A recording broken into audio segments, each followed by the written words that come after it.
Passamos a palavra nesse momento ao senador Fernando Collor.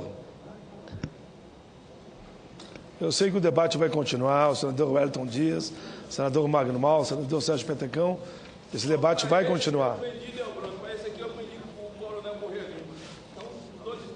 Com a palavra o presidente, senador Collor. Senador Collor, eu queria só dizer que para ele aqui, nós vamos continuar orando muito. E, se Deus quiser, vamos chegar a um bom entendimento sobre esse projeto do pré-sal. Muito obrigado. Senador Collor, agora você tem efetivamente o tempo de 20 minutos.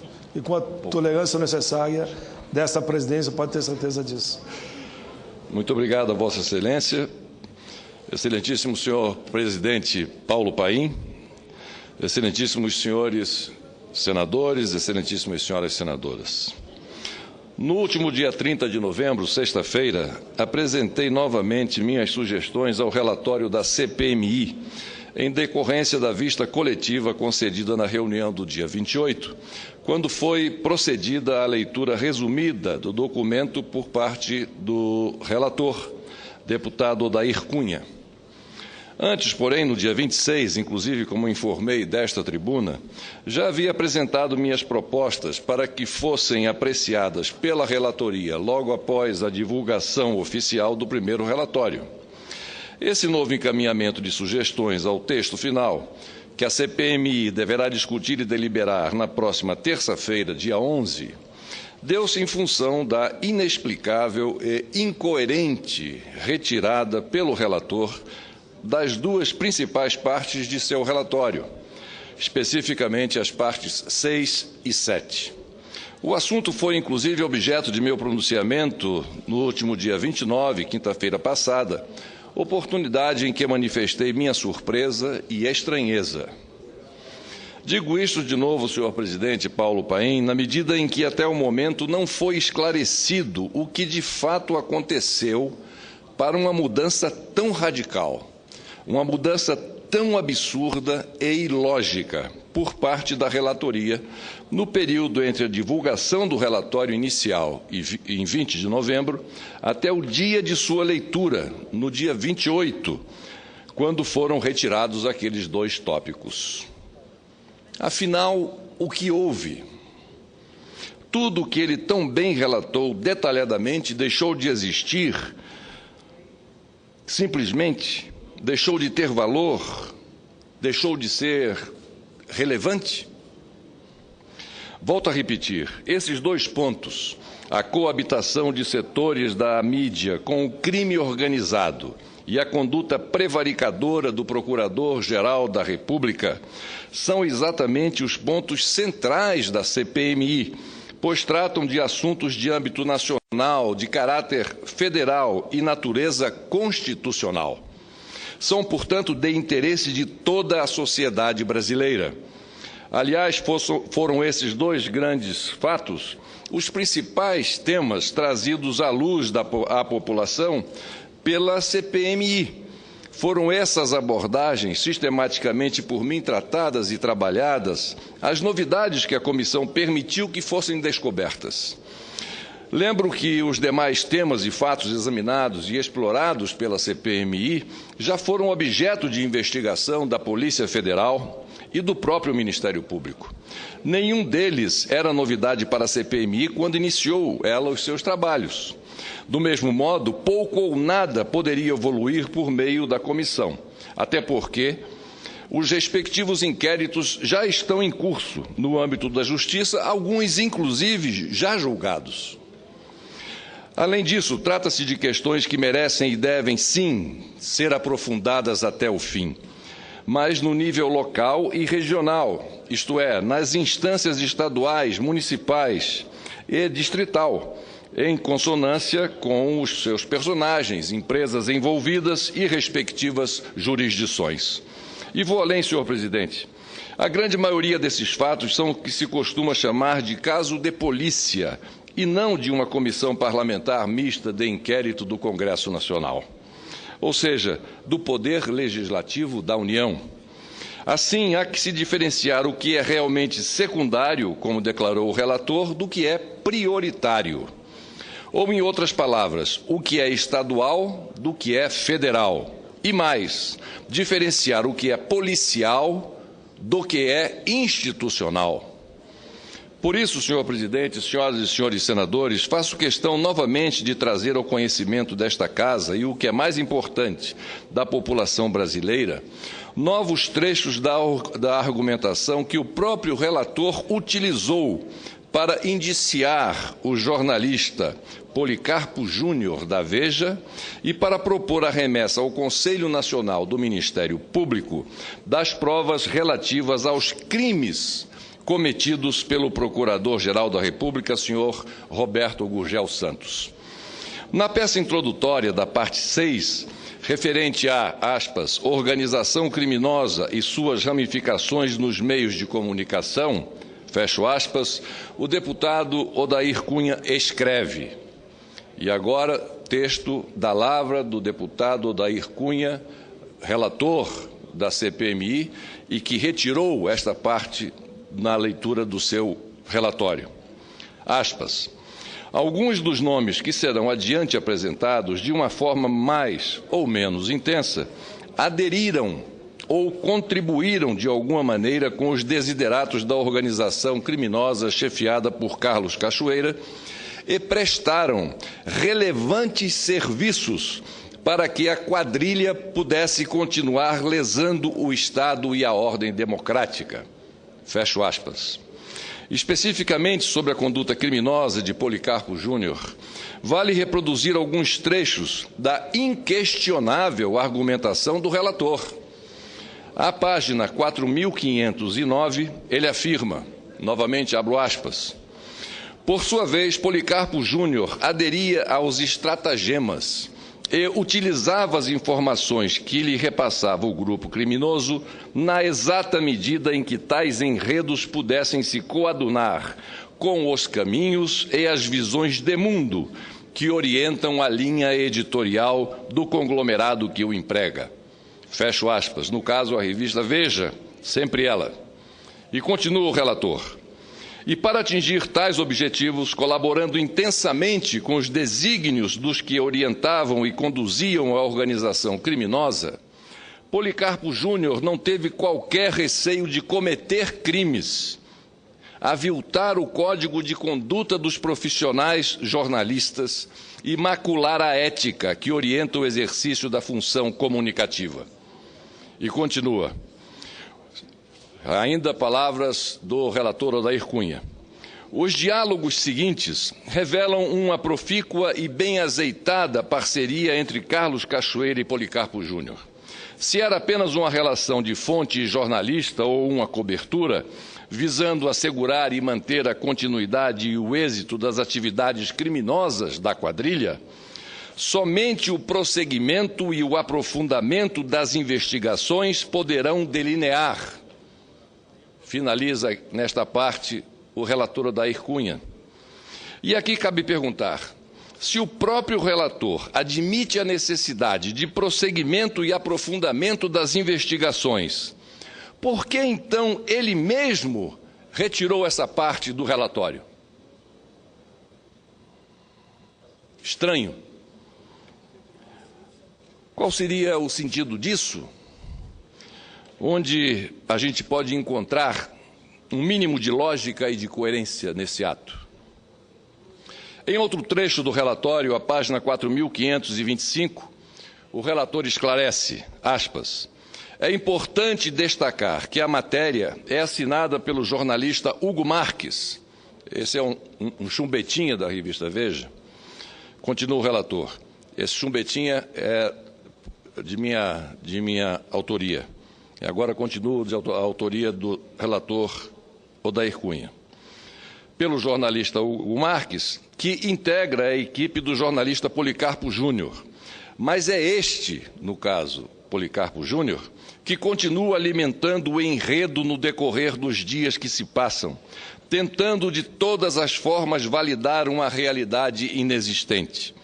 É a prática de um jornalismo que não se pauta pela busca da verdade, não aprofunda as investigações recebidas e trilha propositadamente caminhos turvos em busca de promoção do conteúdo que os movem.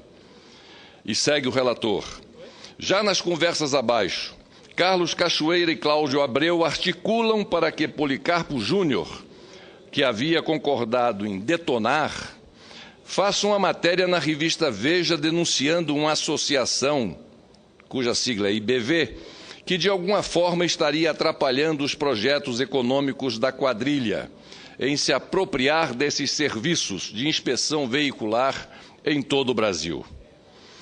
Isso ainda fez parte, são trechos que fizeram parte do relatório inicial divulgado e distribuído pelo relator Odair Cunha e que posteriormente foi por ele retirado. E eu continuo aqui lendo essa parte do seu relatório. O que é relevante destacar é que Policarpo Júnior pediu, o jornalista Policarpo Júnior pediu ao chefe de uma organização criminosa a autorização para tornar públicas imagens obtidas clandestinamente de um local de domicílio de um cidadão brasileiro que foi executada com esmo por um dos acólitos da quadrilha. De posse da fita, Policarpo Júnior passa a pedir autorização, palavras do relator, a pedir autorização de Cachoeira para poder publicar as imagens colhidas durante vários dias e dar mais substância à matéria sensacionalista e de utilidade pública deveras questionável, que fez ocupar, na edição de 31 de agosto de 2011, várias páginas do citado periódico, no caso, a Veja, sempre ela. Continua o relator Odair Cunha. Por sua vez, os diálogos seguintes revelam um jornalista, Policarpo Júnior, pronto a atender aos desejos do chefe da organização criminosa. Isso estava no relatório inicial apresentado pelo deputado Odair Cunha, relator da CPMI instalada no Congresso Nacional. Vou repetir. Por sua vez, os diálogos seguintes revelam um jornalista pronto a atender aos desejos do chefe da organização criminosa. Por intermédio de Cláudio Abreu, Cachoeira praticamente determina a Policarpo Júnior que publique uma nota acerca da pessoa de Carlos Costa, nota esta elaborada pelo próprio Cachoeira e encaminhada para Policarpo via e-mail. Já em conversa direta entre o jornalista Policarpo e o intermediário de Cachoeira, Policarpo pergunta: onde Cachoeira deseja que seja publicada a referida nota? Cachoeira contenta-se com a publicação na coluna Radar Online, de responsabilidade, aí uma observação minha, de responsabilidade de Lauro Jardim, que é o outro chumbetão da revista Veja. E aí continua o relator, mas deseja que seja na revista, ou seja, ele quer que se publique nessa coluna assinada por esse rabiscador Lauro Jardim, na Radar Online, mas ele deseja, e está no relatório do deputado Odair Cunha, deseja que seja publicado na revista, no caso, a Veja, sempre ela. Por fim, sobre o indiciamento de Policarpo Júnior, também conhecido como Caneta no meio criminoso, Caneta, Alcunha, Poli, Júnior e outros, assim se pronunciou o deputado Odair Cunha na primeira e contundente versão de seu relatório, do qual, inexplicavelmente, ele retirou posteriormente as principais partes. Abro aspas. Diz ele: não restam dúvidas de que o jornalista Policarpo Júnior aderiu à organização criminosa de Carlos Cachoeira, colaborando intensamente para o êxito e a continuidade de suas atividades e a impunidade de seus líderes. Forte, continua o relator, forte em tudo quanto afirmado acima. Indiciamos Policarpo Júnior como incurso nas penas do artigo 288, formação de quadrilha, do Código Penal. Palavras do relator Odair Cunha. Lamentavelmente, retiradas por ele mesmo depois de divulgado e distribuído o relatório. Apenas a título de esclarecimento, senhor presidente, senhoras e senhores senadores, o artigo 288 do Código Penal, que tipifica o crime de formação de quadrilha ou bando, prevê uma pena de reclusão de 1 a 3 anos, aplicando-se o dobro da pena se a quadrilha ou bando for armado. Por isso mesmo, solicitei em meu documento a inclusão de outros membros desta quadrilha, desse bando do núcleo midiático. Assim, sugeri também o indiciamento de Roberto Tivita, presidente da Abril S.A., mente pensante e ordenadora das diretrizes desse pasquim chamado Veja, e que detém o completo domínio do fato sobre tudo o que ocorre, política e, sobretudo, comercialmente, na revista. Também pedi o indiciamento de Eurípides Alcântara, diretor de redação da Veja, que é uma espécie de porta-voz da direção e coordenador dos trabalhos ditos jornalísticos, e também com integral domínio do fato em relação aos interesses editoriais do grupo. Lauro Jardim, o chumbetão aqui já citado por mim, que, tal como Policarpo Júnior, é um dos redatores-chefes da Veja e responsável pela seção Radar, amplamente utilizada pelo senhor Carlos Cachoeira para plantar notícias e informações de interesse de suas atividades criminosas. Hugo Marques, nossa senhora, que figura execrável.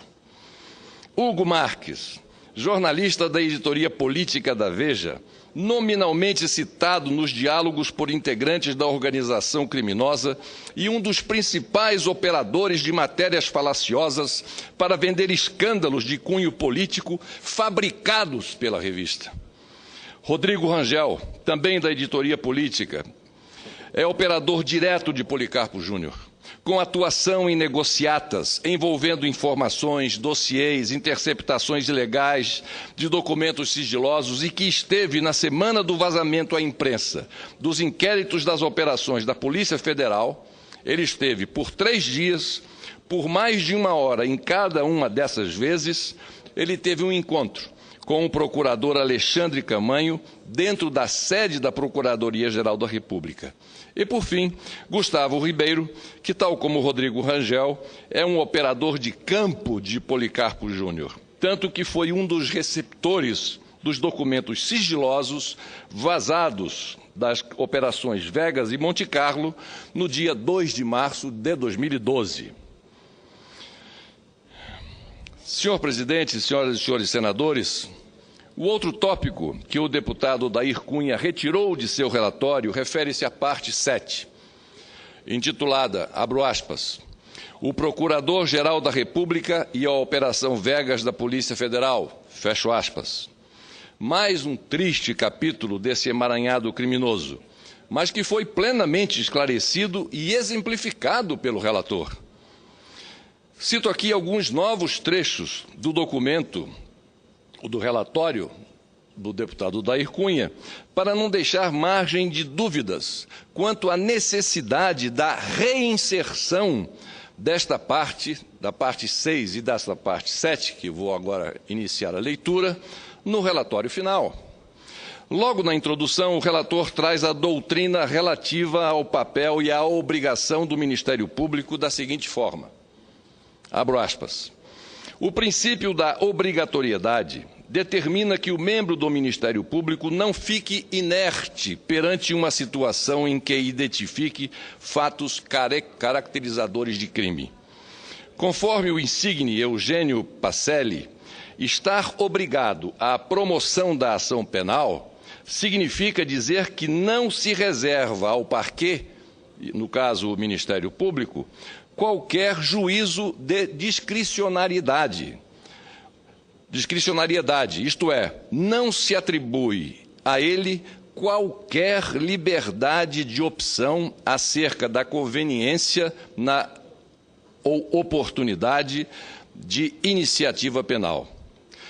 Repetindo, não se atribui a ele, procurador-geral, qualquer liberdade de opção acerca da conveniência ou oportunidade da iniciativa penal quando constatada a presença de conduta delituosa e desde que satisfeitas as condições da ação penal. Fecho aspas.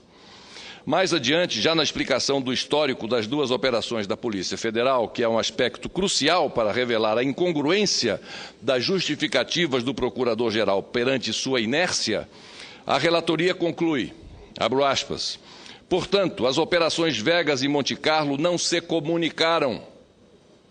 Não se comunicaram. Isso está provado e comprovado, diferentemente do que diz, mentindo, esse prevaricador Procurador-Geral da República, Roberto Gurgel Santos. Isso diz o relator. Portanto, as operações Vegas e Monte Carlo não se comunicaram.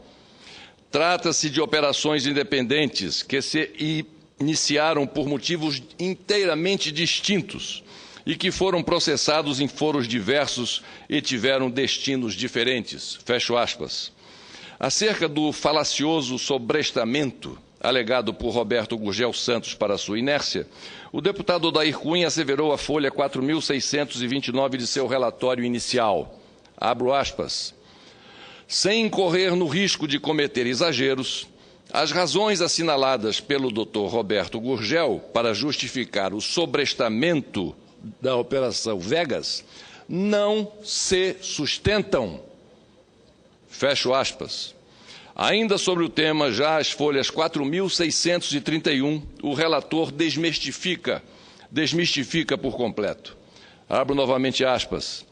Dessa forma, jamais houve ação controlada por parte do Dr. Roberto Gurgel e nem outra conduta com fundamentação análoga, pois a paralisação das investigações, o dito sobrestamento, em nada se assemelha com ação controlada. Seria necessário, nos termos da lei, continua o relator, observar e acompanhar a organização criminosa visando o momento oportuno mais eficaz de produção de provas. Em outras palavras, o Procurador-Geral da República deveria ter tomado pelo menos alguma atitude, qualquer uma. Fecho aspas. E continua o relator. Na espécie, ocorreu justamente a antítese da ação controlada. Com a remessa dos autos à Procuradoria-Geral da República, interrompeu-se totalmente a observação e o acompanhamento da organização criminosa liderada por Carlos Cachoeira, que estava sendo conduzida pela Polícia Federal ao crivo do Juízo Federal de Anápolis. Se ele, continua o relator, o Procurador-Geral Roberto Gurgel Santos, não identificou fato penalmente relevante que pudesse ensejar a instauração de inquérito no Supremo Tribunal Federal, por qualquer razão, havia de fazer um sobrestamento do inquérito, instituto genuinamente inventado, palavras do relator, instituto genuinamente inventado pelo Procurador-Geral da República e que, segundo ele, tem fundamentos análogos. E pergunta aqui o relator, quais? A uma ação controlada, e fecho aspas novamente. Em relação à questão temporal, o senhor relator esclarece inequivocamente a falaciosa versão do senhor Roberto Gurgel Santos. Diz o deputado Odair Cunha em seu relatório inicial, aspas, e justamente em razão da independência das operações Vegas e Monte Carlo, o doutor Roberto Gurgel não tinha ciência da Operação Monte Carlo em março de 2011, como ele afirma em seu ofício. Aliás, o doutor Roberto Gurgel, continua o relator, não esclareceu como se deu essa ciência em março de 2011.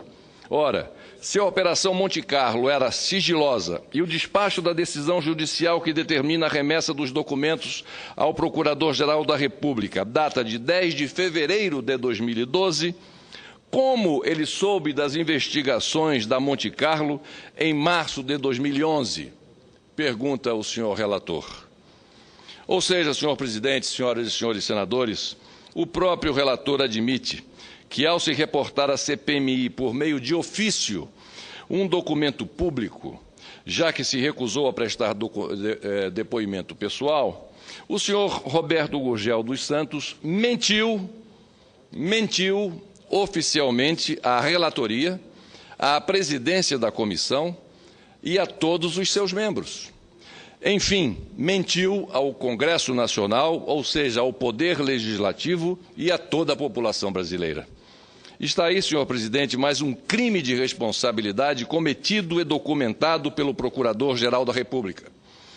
Se o relator, deputado Odair Cunha, e a CPMI se recusarem a tomar as providências necessárias quanto ao assunto, caberá institucionalmente ao Senado Federal fazê-lo, nos termos do artigo 52, inciso 2 da Constituição Federal. Mas vamos prosseguir ouvindo o relator em sua conclusão sobre o assunto, desta feita já às folhas 4.635. Aspas. Dessa forma, não se consegue vislumbrar ciência pelo Dr. Roberto Gurgel, em março de 2011, das investigações da Operação Monte Carlo, principalmente porque a decisão judicial que determinou a remessa para a Procuradoria-Geral da República do relatório de encontro fortuito de pessoas com autoridade de prerrogativa de foro, somente ocorreu em 10 de fevereiro de 2012. Fecho aspas. Aliás, vale lembrar que 21 dias depois, exatamente 3 semanas, o senhor Roberto Gurgel Santos mandou vazar, por intermédio dos seus procuradores Alexandre Camanho de Assis, Léia Batista de Oliveira e Daniel Rezende Salgado, os autos dos inquéritos das duas operações aos jornalistas de Veja, sempre ela, Rodrigo Rangel e Gustavo Ribeiro. Por isso mesmo, também sugeri ao relator, em meu documento, a inclusão desses 3 procuradores no rol daqueles que devem ser representados junto ao Conselho Nacional do Ministério Público. Além do envolvimento direto deles no vazamento de documentos sob segredo de justiça, Alexandre Camanho descumpriu a lei ao não responder os meus requerimentos feitos com base na Lei de Acesso à Informação. O mesmo ocorreu com Léia Batista Oliveira, que se recusa a responder o meu terceiro requerimento, de mesma natureza, além de ter mentido à CPMI, uma mentira deslavada, e todos que lá estiveram, e aqueles que estiveram assistindo também a transmissão pela TV Senado, puderam comprovar isso e podem recuperar essas imagens pelo arquivo, de ter mentido de forma deslavada à CPMI, ela, Léia Batista Oliveira, onde prestou informações distintas ao que me informou em suas 2 primeiras respostas por escrito aos meus requerimentos. Ou seja, ela respondeu por escrito às perguntas que fiz de uma maneira e respondeu oralmente à CPMI a essas mesmas perguntas de outra forma. Por fim, sugeri ainda a inclusão da Subprocuradora-Geral da República, Cláudia Sampaio Marques, esposa e manos longa de Roberto Gurgel Santos.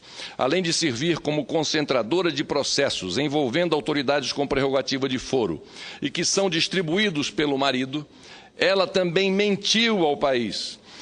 Vejam a gravidade disso, senhoras e senhores senadores, senhor presidente, a subprocuradora mentiu quando declarou que sobrestou a Operação Vegas, a mando do Procurador-Geral, em comum acordo com o delegado da Polícia Federal responsável pelo inquérito, Dr. Raul Alexandre Marques de Souza, ele, delegado, que a desmentiu peremptoriamente quando depôs na CPMI.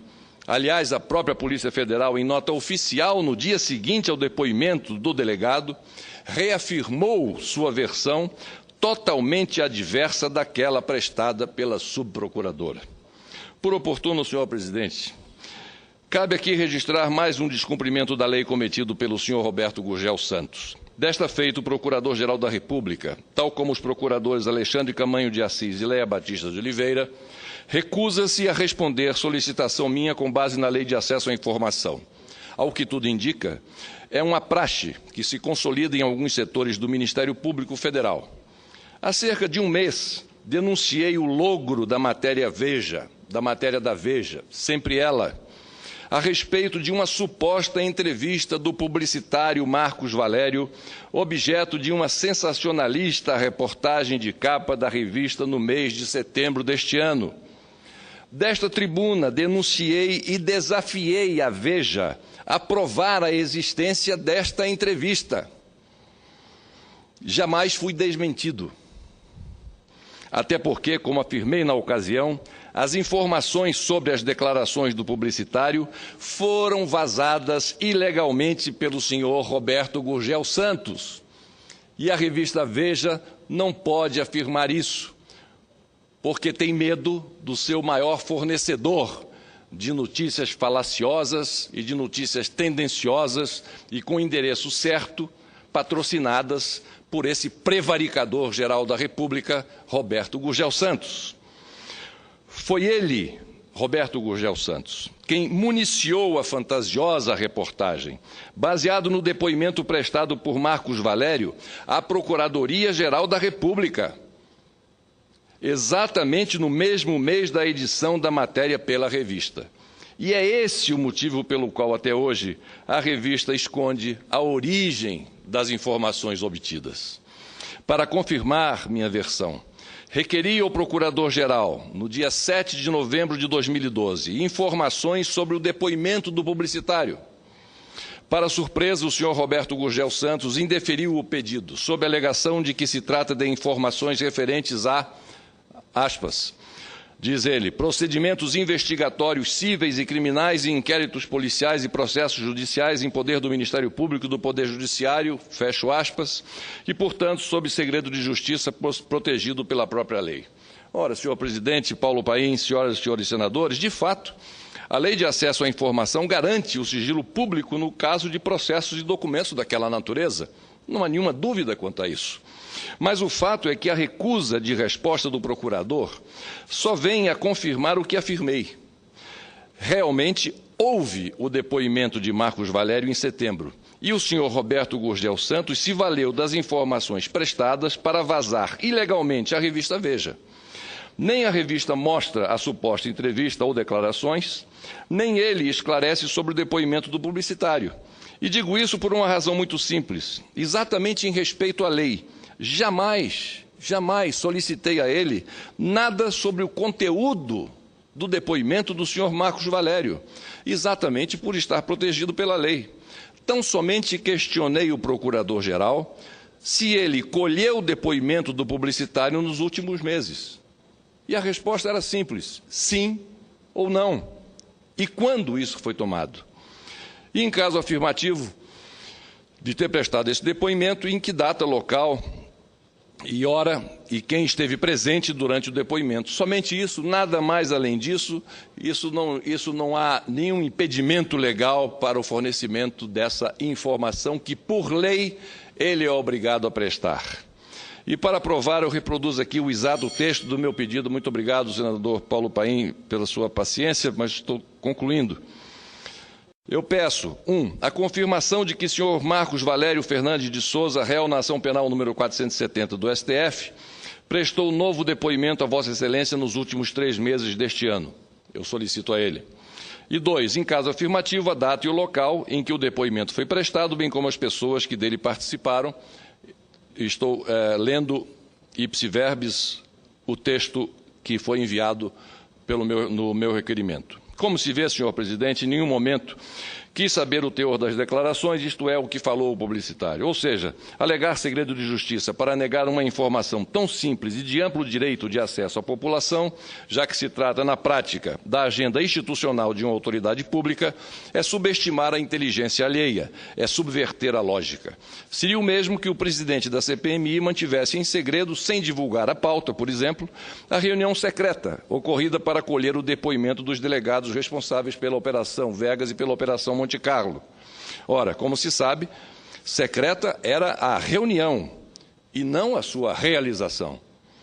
Por isso, mais uma vez, desafio o senhor Roberto Gurgel, desafio o senhor Roberto Gurgel Santos, prevaricador-geral da República, a desmentir o que eu estou aqui afirmando. e ele afirmar oficialmente que não houve o referido depoimento e que a falaciosa matéria da Veja não teve a sua participação como vazador de informações, estas sim, na ocasião, sob segredo de justiça. Desafio o senhor Procurador-Geral a desmentir o que eu estou aqui afirmando mais uma vez. De novo o desafio, tanto o Procurador-Geral como a direção de Veja, a me desmentirem, a provarem que não estou certo. A oportunidade está no novo pedido de informações que apresentei hoje mesmo ao senhor Roberto Gurgel sobre a ocorrência ou não do depoimento do publicitário. Fico no aguardo da resposta, assim como continuo esperando o senhor Eurípides Alcântara, da Veja, a divulgar e a mostrar a todo o país a entrevista que ele diz ter gravada, filmada, ou seja, lá onde estiver essa entrevista, para dar conhecimento da verdade que ele diz ter a revista trazido naquela sensacionalista reportagem de capa publicada em setembro, no último mês de setembro deste ano.